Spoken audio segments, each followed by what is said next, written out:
Hola, hola, muy buenos días a mi preciosa familia de Growing. Pero muy buenos días hoy, sábado. Y es que estamos a esto de entrar a nuestra preciosa Semana Mayor.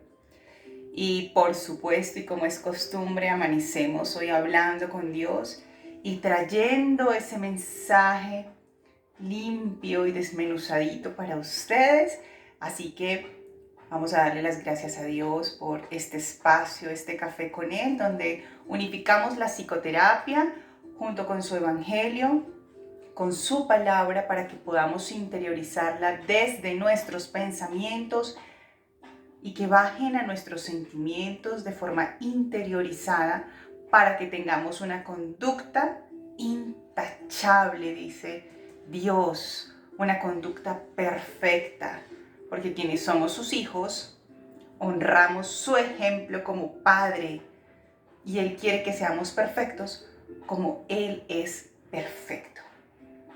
En el nombre del Padre, del Hijo, del Espíritu Santo, vamos entonces a hablar en Ezequiel. Dios nos trae una palabra en el capítulo 37, en el versículo 21 hasta el 28. Vamos a ver qué nos dice Dios. Dales este mensaje de parte del Señor soberano. ¿De parte de quién les estoy dando a ustedes este mensaje? De nuestro Padre, el Dios soberano. Reuniré al pueblo de Israel de entre las naciones, los regresaré a su propia tierra desde los lugares a donde fueron esparcidos. Vamos a detenernos acá. En el versículo 22 dice, los unificaré para que formen una sola nación sobre los montes de Israel. Resulta que aquí vamos a hacer una analogía y eso es como hoy en día que se está viendo mucho, que hay muchas personas que están emigrando hacia otros países, ¿verdad? Y entonces acá Dios dice, reuniré al pueblo de Israel de entre las naciones, los regresaré a su propia tierra desde los lugares a donde fueron esparcidos. Los unificaré para que formen una sola nación sobre los montes de Israel. ¿Qué nos quiere decir Dios acá? Ese ejemplo de que las personas están emigrando hacia otros países es un proceso, es un reto porque no quiere decir exactamente Dios que los va a regresar a su tierra de origen, sino que Dios va a permitir que se reúnan muchas experiencias para formar uno solo. Una sola experiencia, una sola habilidad formada entre muchas. Es decir, eso es como cuando uno hace su sancocho favorito, ¿no? Acá en Colombia es sancocho de gallina o puede ser el ajiaco también, ¿no? Piensa tú también cuál es ese alimento autóctono de tu país, de tu ciudad. Y eso es como cuando uno hace un ajiaco, ¿sí? Y todos los ingredientes están por separado, pero cuando tú mezclas, cuando tú haces un mix, ¿no? Cuando vas a empezar a preparar, empiezas a tomar la olla, echas el agua, la zanahoria, las papas, la sal, las especias, lo que sea que le vayas a echar. Y para nosotros en nuestro país el ajiaco es autóctono y por supuesto que lo primordial es el pollo, ¿no? Porque un ajiaco sin pollo, pues no sería ajiaco. Y cada que mezclamos algo, termina generando un sazón, un sabor único, ¿cierto? Por las mezclas de todos los ingredientes. Y eso mismo Dios nos quiere decir. Reuniré al pueblo de Israel de entre las naciones, los regresaré a su propia tierra desde los lugares a donde fueron esparcidos. Entonces, la zanahoria, la papa, la yuca, las acelgas, todo viene desde un origen individual. Pero cuando se unifican y hacemos ese sabroso ajiaco, ya no es la zanahoria aparte, la papa aparte, sino que todo unificado es sabroso, ¿verdad? Y Dios dice, y los unificaré para que formen una sola nación. Si lo pasamos a las emociones, es lo mismo. Es como cuando tú dices, ay, estoy triste, me voy a ir a una fiesta. O voy a meterme de lleno a una relación, voy a intentarlo, ¿verdad? Entonces no nos va muy bien y decimos, oiga, ¿qué aprendí de esa relación? ¿Qué aprendí de este escenario? En los trabajos. Voy a un trabajo 1, trabajo 2, trabajo 3 durante nuestra vida. Apenas completamos nuestra mayoría de edad, podemos empezar a firmar contratos de forma bilateral, ¿verdad? Y entonces, ¿qué vamos aprendiendo de trabajo en trabajo? Algo vamos aprendiendo. Y cuando ya tenemos cierta edad, hemos completado en una sola persona una multitud de habilidades. A eso se refiere Dios. Pero vamos a comprender mejor qué es lo que nos dice. Los unificaré para que formen una sola nación sobre los montes de Israel. Un rey los gobernará a todos. Ya no estarán divididos en 2 naciones o en 2 reinos. Nunca más se contaminarán con ídolos, ni con imágenes repugnantes, ni rebelión, porque los salvaré de caer en el pecado y los limpiaré. Entonces serán verdaderamente mi pueblo y yo seré su Dios. Mi siervo David será su rey y tendrá un solo pastor. Obedecerán mis ordenanzas y asegurarán de cumplir mis decretos. Vivirán en la tierra que di a mi siervo Jacob, la tierra donde vivieron sus antepasados. Tanto ellos como sus hijos y sus nietos vivirán allí para siempre, de generación en generación. Y mi siervo David será su príncipe por siempre. Haré con ellos un pacto de paz. ¿Haré un pacto de qué? De paz. Un pacto eterno. ¿Un pacto por un día? ¿Una semana? ¿2 semanas? ¿3 semanas? Eterno. Les daré una tierra y aumentaré su población y pondré mi templo en medio de ellos para siempre. Haré mi hogar entre ellos. Yo seré su Dios y ellos serán mi pueblo. Y cuando mi templo esté en medio de ellos para siempre, las naciones sabrán que yo soy el Señor, quien hace santo a Israel.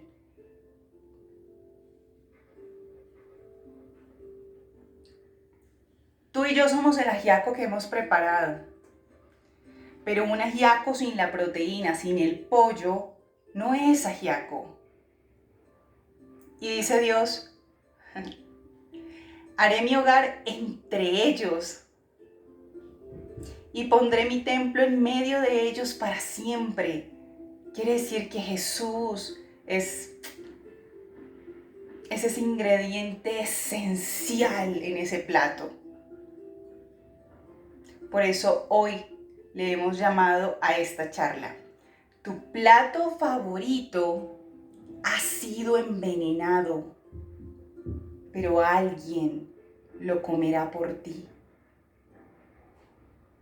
Resulta que como ya Dios nos ha enseñado, Él hará que todas las naciones se reúnan porque han sido esparcidas para volverse en uno solo.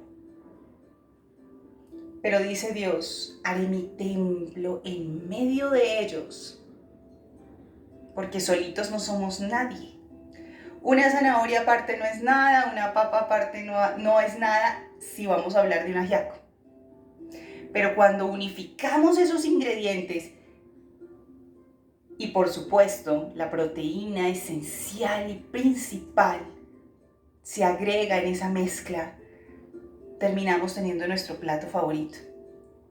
Y dice Dios, y pondré mi templo en medio de ellos para siempre. Haré mi hogar entre ellos, yo seré su Dios y ellos serán mi pueblo.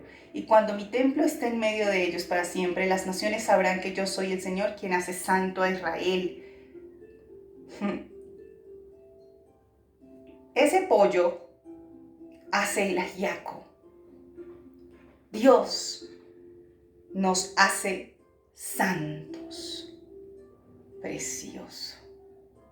Sin Dios no somos nadie. Dios es el ingrediente esencial.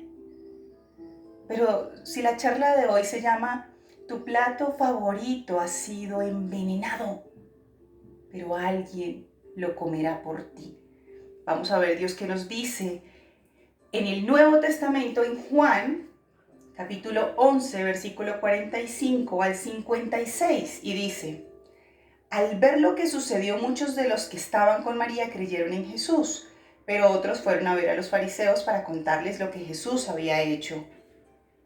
Entonces los principales sacerdotes y los fariseos convocaron al Concilio Supremo. ¿Qué vamos a hacer?,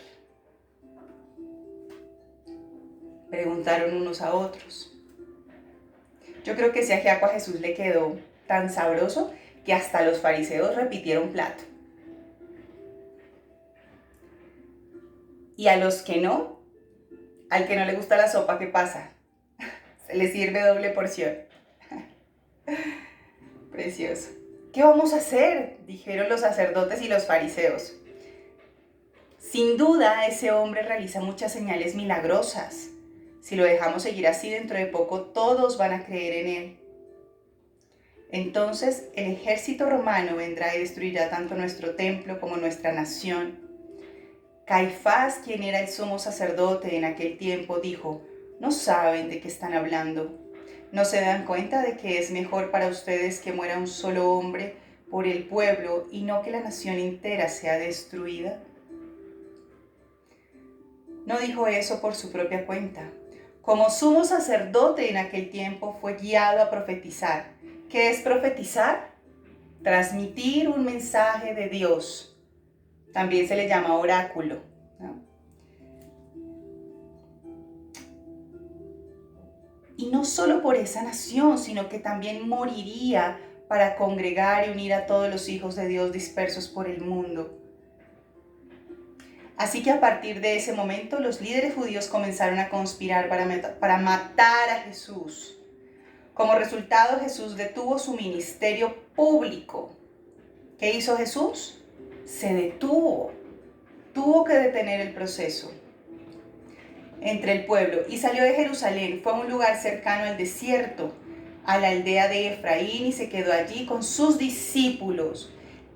Ya faltaba poco para la celebración de la Pascua judía. Alguien esta semana me decía: ¿qué es eso de judío? ¿Qué es eso de Pascua, perdón? Pascua judía. Hoy por hoy, ¿qué es la Pascua? Es la celebración de la resurrección de Jesús. Esta semana entramos en la celebración de la Pascua porque Dios dio su vida por nosotros y resucitó. Y la Pascua es ese símbolo de restablecimiento. Y los líderes judíos comenzaron a conspirar para matar a Jesús. Como resultado, Jesús detuvo su ministerio público entre el pueblo y salió a Jerusalén. Fue a un lugar cercano al desierto. ¿Fue al desierto? No, cercano al desierto. Jesús estaba pasando por el desierto también, cerquita, porque todavía no le había llegado la hora de pasar por el desierto. Ya casi, ya casi. Y mucha gente de todo el país llegó a Jerusalén varios días antes para participar de la ceremonia de purificación previa al comienzo de la Pascua. Seguían buscando a Jesús, pero mientras estaban en el templo se decían unos a otros: ¿qué les parece? No vendrá para la Pascua, ¿verdad? Palabra del Señor. ¿En qué se relaciona el Antiguo Testamento con el Nuevo? Recordemos esa mezcla que Dios va a unificar para hacer ese plato favorito que nos está quedando sabroso, porque día a día Dios nos enseña, porque día a día vamos mezclando esos ingredientes para hacernos un plato autóctono. Pero nos hace falta la proteína, lo esencial, Dios. Y es por eso que cuando vemos en Juan, dice Jesús que Él hará su templo en medio de nosotros. Muchos querían matarlo porque se estaban sintiendo amenazados, porque este hombre, Jesús, estaba logrando convencer a muchos, persuadir a muchos. Pero Jesús, a diferencia tuya, se dio cuenta que eso que estabas preparando, alguien lo había contaminado. ¿De qué se puede contaminar un plato? Por los días, porque le agregan veneno, porque hay maldad. Pero Jesús sabe muchas cosas más que tú y yo. Y como Él ya sabe que ese plato ha sido envenenado con amargura, con miedo, con falta de fe, con incertidumbre, entonces Jesús dice, yo lo voy a beber por ti. Y ese es el ejemplo que nos deja de su amor. Él renunció temporalmente a su ministerio público porque lo iban a matar.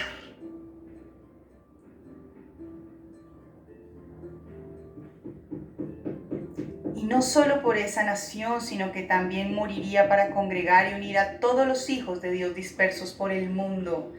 A través de eso, Jesús no va a permitir que tú te tomes ese plato favorito, esa sopa, ese ajiaco, porque Él lo va a consumir por ti y por mí.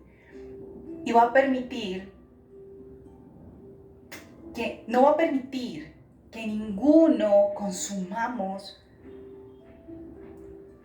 ese plato favorito contaminado. Y Él lo bebe por nosotros. Y solamente por su muerte habrá salvado a muchos. Por eso el sacerdote Caifás dice, no saben de qué están hablando, no se dan cuenta de que es mejor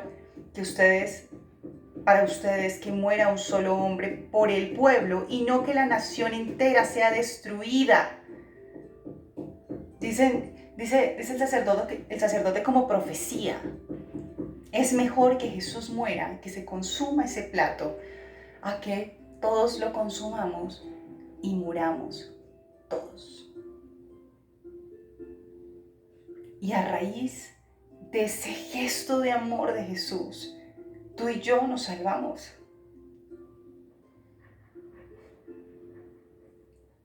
Por eso tu plato favorito, aunque te lo quieras consumir, está envenenado y alguien lo consumirá por ti para salvarte. Si esto no es un gesto de amor, no sé entonces qué lo sea. Y vamos a entrar esta Semana Mayor a revivir, a resucitar lo que hablamos el domingo pasado, ¿no? Dios nos enseñaba de que Dios resucita a los muertos, pero no es literalmente, es figurativamente. Muchas veces morimos, pero Dios resucita el espíritu, ese hábito, esa creencia, ese amor. Y Dios ha entregado su vida por ti y por mí. Y prefirió consumir ese plato envenenado para salvarnos.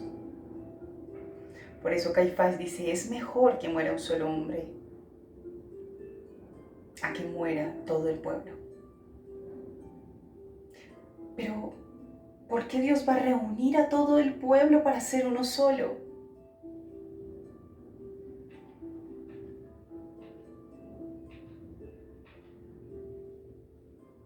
Porque todos somos uno, pero uno no somos todos. Jesús es el que es. Por eso tú y yo creemos. Creo en Él. Tú crees en Él. Ese plato favorito, alguien lo consumió por ti y por mí. Pero es importante que seamos conscientes. ¿Por qué? ¿Cuál fue la causa y la razón por la cual Él consumió eso por ti y por mí? Era necesario. Era necesario que tú aprendieras todo lo que aprendiste, porque te fortaleces, porque direccionas el camino, porque encuentras el propósito, que es Él. Él lo hizo antes que nosotros. Él entregó su vida antes para nosotros. Y esto nos enseña que cuando amamos algo, debemos entregarlo todo, incluso la vida.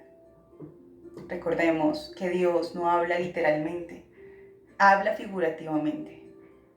¿Qué es entregar la vida? Eso es cuando uno dice, yo voy a entregarlo todo por ese proyecto, yo voy a entregarlo todo por esa relación, yo voy a entregarlo todo por mi familia. Voy a dar todo en mi vida. No es la vida misma, es entregar la vida en vivos para eso, ante eso. Voy a vivir en pro a eso.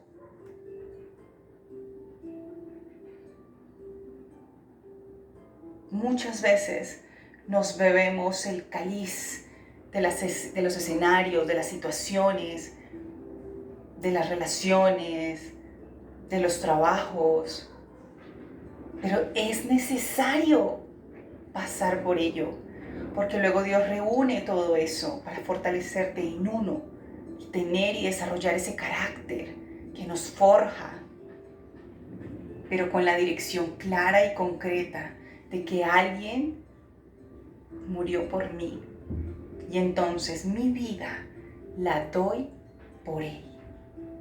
Pero no la doy en muerte, la doy en vida. Entrego mi vida diariamente, todas las mañanas, todas las tardes, todas las noches, para Él. Dios no te está pidiendo que comas platos envenenados ahora por Él. Dios dice, ya te enseñé lo que significa entregar la vida. Ahora entrégame tú la tuya en vida. Vive en pro a mí. Precioso. En el nombre del Padre, del Hijo, del Espíritu Santo. Amén. Señor y amado Dios Todopoderoso, queremos darte las gracias, la gloria y la honra por este nuevo día, Señor. Gracias porque tú hoy me has enseñado a que tú reuniste todos aquellos ingredientes, hábitos y escenarios para fortalecerme, Señor. Y al momento de entrar en acción te diste cuenta que algo estaba contaminado, que algo no estaba bien y decidiste hacerlo por mí, Señor. Y en cambio a eso, ahora yo quiero hacerlo por ti en vida. Quiero entregarte mi vida diariamente, Señor, por ti. Gracias por tu ejemplo, Padre. Gracias porque me enseñas y voy de tu mano. Dejo en tus manos este día y la vida de cada una de aquellas personas que nos ven y nos escuchan, Señor. Gracias, amado Rey, por este café con nosotros. Gracias por darnos el pan de cada día y que nos alimentas desde el Espíritu, Señor, y nos fortaleces. Gracias, Señor, porque tú dices en tu palabra, en Josué, que debemos meditar en ti, en tu palabra, día y noche, Señor, para que nos vaya bien, porque solo tú nos direccionas con rectitud, con orientación y con propósito, Señor. Gracias, amado Rey, te amo profundamente. En el nombre del Padre, del Hijo, del Espíritu Santo. Amén. Que que tengan un precioso día y que su vida tenga propósito, porque van de la mano de Dios. Los amo profundamente. Bye.